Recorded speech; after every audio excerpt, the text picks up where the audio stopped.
Hello ഗീസ്, പുതിയൊരു വീഡിയോയിലേക്ക് എല്ലാവർക്കും സ്വാഗതം. അപ്പം ഞങ്ങൾ ടൂറിസം മേളയ്ക്ക് പോവാണ്. നമ്മുടെ പുതിയ ബീച്ചിൽ ടൂറിസം മേള തുടങ്ങിയിട്ടുണ്ടായിരുന്നു. അപ്പം ഞങ്ങൾ 30-ാം തീയതിക്കായിരുന്നു പോയിട്ടുണ്ടായിരുന്നത്.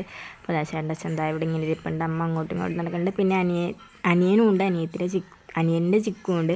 അപ്പോൾ ഞങ്ങൾ 4 പേരും കൂടിയായിരുന്നു പോകാൻ പ്ലാൻ ചെയ്തിട്ടുണ്ടായിരുന്നത്. വലിയ പ്ലാനിങ് ഒന്നും ഇല്ല, പെട്ടെന്ന് ഒരു ദിവസം ചോദിച്ച് പോകാമെന്ന്. ഞങ്ങൾ കൊച്ചി പോകാമെന്നാണ് വിചാരിച്ചത്. പിന്നെ ബ്ലോക്കും കാര്യങ്ങളൊക്കെ ആയിട്ട് ഞങ്ങൾക്ക് പോയിട്ട് തിരിച്ച് വരാൻ പറ്റില്ല എന്ന് നല്ല ഉറപ്പുണ്ടായിരുന്നു. അപ്പം ഞങ്ങൾ പുതുവൈപ്പിലായിരുന്നു പോയിട്ടുണ്ടായിരുന്നത്. അപ്പോൾ പോണ വഴിക്കൊരു പള്ളിയിൽ ഭയങ്കരമായിട്ട് ലൈറ്റും കാര്യങ്ങളൊക്കെ ഇട്ടിട്ടുണ്ടായിരുന്നു.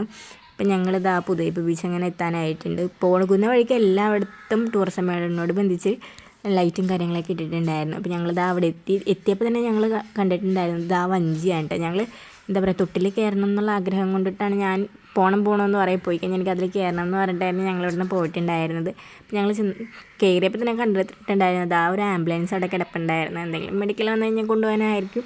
അത് കഴിഞ്ഞ് പിന്നെ ഞങ്ങൾ അകത്തോട്ട് കയറി കഴിഞ്ഞപ്പോഴേക്കും കുറേ കടകളും അതിനേക്കാൾ ഇഷ്ടം പോലെ ആൾക്കാരൊക്കെ ഉണ്ടായിരുന്നു. പിന്നെ കുറേ എന്താ പറയുക, ഗെയിം കാര്യങ്ങളൊക്കെ ഉണ്ടായിരുന്നു. നല്ല രസമുണ്ടായിരുന്നു കാണാനായിട്ട്. എനിക്ക് ഭയങ്കരമായിട്ട് ഇഷ്ടപ്പെട്ടു. പോരാനേ തോന്നുന്നുണ്ടായില്ല ചെന്ന് കഴിഞ്ഞിട്ട്. പിന്നെ കുറേ കടകളും കാര്യങ്ങളൊക്കെ ഉണ്ടായിരുന്നു. അപ്പോൾ ഞങ്ങളിങ്ങനെ ഓരോന്നൊക്കെ നടന്ന് കണ്ടുകൊണ്ടിരിക്കണമായിരുന്നു. അപ്പോൾ അതിനിടയിൽ അവിടെ ഇന്നത്തെ പ്രോഗ്രാം എന്ന് പറയുന്നത് DJ ആയിരുന്നെന്ന് തോന്നുന്നു. ഞങ്ങൾ ചെന്നപ്പോഴേക്കും അതിൻ്റെ സ്റ്റാർട്ട് ചെയ്യുന്നതിൻ്റെ കാര്യങ്ങളൊക്കെ ആയിരുന്നു. പിന്നെ നമ്മുടെ സുരക്ഷയ്ക്ക് വേണ്ടിയിട്ട് അവിടെ കേരള പോലീസും കാര്യങ്ങളൊക്കെ ഉണ്ടായിരുന്നു. അത് കഴിഞ്ഞ് ഞങ്ങളിത് അവിടെ നിൽക്കണം. അപ്പോൾ ചേട്ടൻ നടന്നു പോകുന്നത് അവിടെ ലോട്ടോ കളിക്കുന്നുണ്ട്. അപ്പോൾ അത് നോക്കാനാണ്. ഞങ്ങൾക്ക് ഇതിനെപ്പറ്റി അറിയില്ല.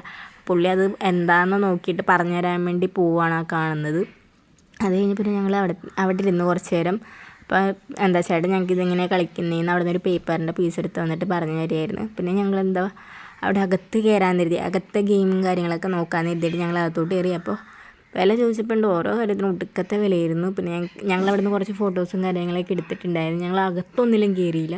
അപ്പോൾ ഞങ്ങൾ ഫോട്ടോസ് എടുക്കുന്നതിൻ്റെ ഇടയിൽ ചേട്ടൻ വ്ളോഗ് എടുക്കുമായിരുന്നു. പുള്ളിക്കും ഇപ്പോൾ ഭയങ്കരമായിട്ട് ഇഷ്ടപ്പെടുന്നുണ്ട് വ്ളോഗും കാര്യങ്ങളൊക്കെ എടുക്കാൻ വേണ്ടിയിട്ട്. ഇപ്പോൾ ഈ ബ്ലറാക്കി വെച്ചിരുന്ന വേറെ ഒന്നുമല്ല, അനിയത്തിൻ്റെ മുഖം അങ്ങനെ കാണാതിരിക്കാൻ വേണ്ടിയാണ്. മാക്സിമം നോക്കുന്നുണ്ട് കാണാതിരിക്കാനായിട്ട്, എന്നാലും ഇടയ്ക്കൊക്കെ കാണുന്നുണ്ട്. അത് കഴിഞ്ഞ് ഞങ്ങൾ പുറത്തേക്ക് നടക്കുകയാണ്. പുറത്തേക്ക് പോകാമെന്ന് കരുതിയിട്ട് ഫേസ് കാണിക്കാനുള്ള ബുദ്ധിമുട്ടുള്ളൂ. അപ്പം ഞങ്ങൾ നടന്നു പോകുന്ന ഒരു വീഡിയോ എടുക്കാമെന്ന് കരുതി. അത് കഴിഞ്ഞ് പോകുന്ന വഴിക്കാണ് കമ്മൽ കണ്ടത്. അപ്പോൾ ചേട്ടൻ വേഗം എൻ്റെ കണ്ണ് കുത്തിപ്പിടിച്ചു. കാരണം ചേട്ടനറിയാം കമ്മൽ കണ്ടു കഴിഞ്ഞാൽ ഞാൻ അതിലേക്കൊന്ന് പിടിക്കുമെന്ന്. അതുകൊണ്ട് ആളെൻ്റെ കണ്ണ് പൊത്തിയിട്ടുണ്ടായിരുന്നു. ഈ പോകുന്ന വഴിക്ക് നമ്മുടെ എന്താ പറയുക, ലൈറ്റ് ഹൗസ് ഉണ്ടായിരുന്നു. ഏറ്റവും വലിയ ലൈറ്റ് ഹൗസാണ് കേട്ടോ. വൈപ്പിങ്ങരല്ല എറണാകുളം ജില്ലയെന്ന് തോന്നുന്നുണ്ട്. അത് ഞങ്ങൾ വഞ്ചിയിൽ കയറാൻ പോവാണ്. കാവടി തുള്ളി പോകുന്നുണ്ട്. അങ്ങോട്ട് ചെന്ന് കഴിയുമ്പോൾ അറിയാം എന്താ അവസ്ഥ എന്നുള്ളത്. കാരണം അതിൻ്റെ അകത്തു നിന്ന് എല്ലാവരും ഒച്ചെടുക്കുന്നതായിട്ട് ഞങ്ങൾ കരുതി വെറുതെ ഇരിക്കുമെന്ന് കരുതി. പക്ഷെ അങ്ങനെയല്ല.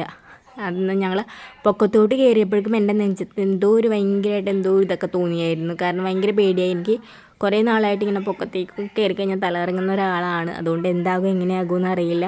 പക്ഷെ ഇതൊക്കെ നോക്കി നിൽക്കുന്നുണ്ട്. ചേട്ടൻ ഇങ്ങനെ പറയുന്നത് നമുക്ക് ഏറ്റവും ബാക്കിലിരിക്കാമെന്ന്.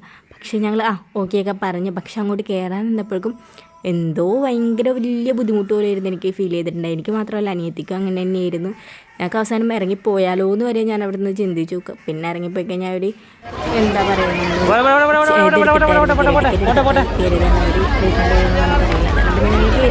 ചേട്ടൻ ബാക്കിലോട്ട് പോകാനായിട്ട് ഞങ്ങളെ വിളിച്ചു.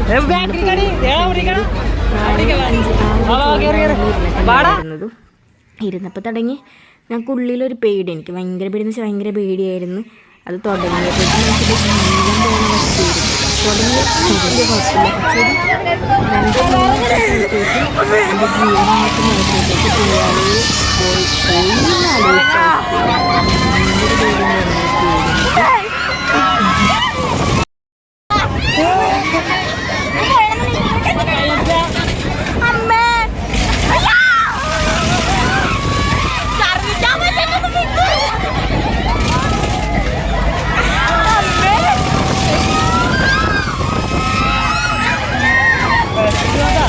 അതിൻ്റെ അകത്തുനിന്ന് ഇറങ്ങി ഞാൻ എൻ്റെ ജീവനും കൊണ്ടാണ് താഴേക്ക് ഇറങ്ങി ഓടിയിട്ടുണ്ടായിരുന്നത്. വേറെ ഒന്നും കൊണ്ടല്ല. എനിക്ക് ഭയങ്കരമായിട്ട് ഛർദ്ദിക്കാനും വരുന്ന തല ഇറങ്ങിയൊക്കെ ചെയ്യായിരുന്നു. അതിൻ്റെ ഉള്ളിലോട്ട് കയറിയിട്ട് പൊക്കത്തോട്ട് പോയിട്ടായിരുന്നു എനിക്ക് പ്രശ്നം. താഴേക്ക് വന്നിട്ട് വലിയ പ്രശ്നമില്ല. ഞാനത് അറിയാണ്ടിരിക്കാൻ വേണ്ടി കണ്ണൊക്കെ അടച്ചായിരുന്നു. പക്ഷേ എന്താ പറയുക, കണ്ണൊക്കെ അടച്ചിട്ട് താഴേക്ക് വീഴാൻ പോണ ഫീലായിരുന്നു. ആ കൈ വിട്ട് കഴിഞ്ഞാൽ ഞാൻ താഴേക്ക് കിടക്കുമെന്നുള്ള ഇതിലായിരുന്നു. ഞാൻ നോക്കിയപ്പോൾ എൻ്റെ ബാക്കിൽ നിന്ന് വെച്ചാൽ 2 പിള്ളേർ ഭയങ്കര കൂളായിട്ടിരിക്കണം. അപ്പോൾ ഞാൻ പറയുന്നുണ്ട് ഇവർക്കൊന്നും ഒരു കുഴപ്പമില്ലേന്ന്. പിന്നെ ഞാൻ വേഗം അതിൻ്റെ ഉള്ളിൽ നിന്ന് ഇറങ്ങിയപ്പോഴേക്കും ഛർദ്ദിക്കാൻ വേണ്ടിയിട്ടാണ് ഓടിയത്. കാരണം എനിക്ക് ഛർദ്ദിക്കാൻ ഭയങ്കരമായിട്ട് വരുന്നുണ്ടായി. പിന്നെ ഞാൻ അവസാനം ഛർദ്ദിച്ചു. അപ്പോൾ ചേട്ടൻ ചോദിക്കുന്നുണ്ട് ഇനി അതിൽ കയറണം മറ്റേതിൽ കയറണമെന്നൊക്കെ. ഞാൻ പറഞ്ഞു ഇനി എനിക്ക് ഒന്നിനും കയറണ്ടെന്ന് പറഞ്ഞിട്ട് ഞങ്ങൾ അങ്ങോട്ട് നടന്നപ്പോൾ ഞാൻ അനിയനെ കൊണ്ട് ജസ്റ്റ് ഒരു വീഡിയോ എടുപ്പിച്ചായിരുന്നു. പിന്നെ ഞങ്ങൾ ബജ്ജി കഴിക്കാൻ നിന്നപ്പോഴത്തെ വീഡിയോ ആണ്. ഇത് കഴിക്കുന്നതൊന്നും ഞങ്ങൾ എടുത്തിട്ടുണ്ടായിരുന്നില്ല. പിന്നെ അത് കഴിഞ്ഞ് അപ്പോഴും DJ ഒന്നും അവിടെ തുടങ്ങിയിട്ടുണ്ടായില്ല. ചെറിയൊരു സെറ്റപ്പ് ആക്കിയിട്ട് അവരെന്താ പറയുക, ചെറിയൊരു ലൈറ്റ് മ്യൂസിക് ആയിട്ട് ഇട്ടിട്ടേ അവിടെ ഉണ്ടായിരുന്നുള്ളൂ. പിന്നെ ഞങ്ങളവിടെ തന്നെ കുറച്ച് നേരം നിന്ന്. അത് കഴിഞ്ഞ് പിന്നെ ഞങ്ങൾക്ക് ബീച്ചിലേക്ക് പോകണം എന്ന് പറഞ്ഞിട്ട് ഞങ്ങൾ രണ്ടുപേരും കൂടി വിട്ട്. കാരണം അവർ രണ്ടുപേരും വന്നില്ല, അനിയനും ചേട്ടനും വന്നിട്ടുണ്ടായില്ല. അവർ ഷൂ ഒക്കെ ഇട്ടാണ് വന്നത്. പിന്നെ ഞങ്ങൾ രണ്ടുപേരും കൂടെ ബീച്ചിൽ കുറച്ച് നേരം അവിടെ നിന്ന് കാലൊക്കെ നനച്ച് പിന്നെ പയ്യകത്തോട്ട് കയറി. ഞങ്ങൾ കയറി കഴിഞ്ഞപ്പോഴേക്കും അവിടെ മറ്റേ ഷൂട്ട് ചെയ്ത് ബലൂൺ പൊട്ടിക്കണ ഗെയിമും കാര്യങ്ങളൊക്കെ ഉണ്ടായിരുന്നു, എറിഞ്ഞിടൽ. അപ്പം ഞങ്ങളത് കണ്ടുകൊണ്ടിരിക്കണേന്ന്. ഞങ്ങൾക്ക് കളിക്കണമെന്നുണ്ടായിരുന്നു. പിന്നെ ഇവർ ഒരിതില്ല, നമ്മൾ എറിയുന്ന ബോളിനായാലും വെയിറ്റ് ഇല്ല. എന്തോ ഷൂട്ട് ചെയ്യാനായിട്ട് മുത്ത് വെച്ചിട്ടാണ് അതിൻ്റെ ഉള്ളിൽ ബലൂൺ പൊട്ടിക്കണത്. അപ്പോൾ എന്തായാലും ഞങ്ങൾക്ക് കിട്ടുമല്ലോ ഉറപ്പായിരുന്നു. അതന്നെ ഞങ്ങൾ പിന്നെ അതൊന്നും ചെയ്യാൻ പോയില്ല. പിന്നെ നൈസായിട്ട് ഞങ്ങൾ അവിടെ നിന്ന് ഇറങ്ങാനായിട്ട് എത്തി. പിന്നെ പോകുന്ന വഴിക്ക് ഞങ്ങളൊരു മാങ്ങയും വാങ്ങിച്ചിട്ടുണ്ടായിരുന്നുണ്ട്. പിന്നെ അതൊക്കെ കഴിച്ച് ഞങ്ങൾ അവിടെ നിന്ന് ഇറങ്ങി. അപ്പോൾ പോകുന്ന വഴിക്ക് ഇതാ അനിയത്തിനെ ഞങ്ങൾ വീട്ടിലിറക്കണമായിരുന്നു. പോകുന്ന വഴിക്ക് അവളുടെ സ്റ്റോപ്പിൽ ഇറക്കി. പിന്നെ അത് കഴിഞ്ഞ് ഞങ്ങളുടേതായ വഴിക്ക് പോയി. അപ്പോൾ അനിയൻ പിന്നെ ഒറ്റയ്ക്കായതുകൊണ്ട് ഞങ്ങൾ കളിയാക്കി വരുന്നത്. പിന്നെ അത് കഴിഞ്ഞ് അവൻ ഫ്രണ്ടിനെ കാണണമെന്ന് പറഞ്ഞാൽ അവൻ വേഗം അങ്ങോട്ട് പോയി. പിന്നെ ഞങ്ങളും മെല്ലെ വീട്ടിലേക്ക് പോയായിരുന്നു. ചേട്ടൻ എന്നെ വീട്ടിലാക്കിയിട്ട് ചേട്ടനും പോയായിരുന്നു. അപ്പോൾ ഇന്നത്തെ ദിവസം ഞങ്ങൾ ഭയങ്കര ഹാപ്പി ആയിരുന്നു. 2025 ലാസ്റ്റ്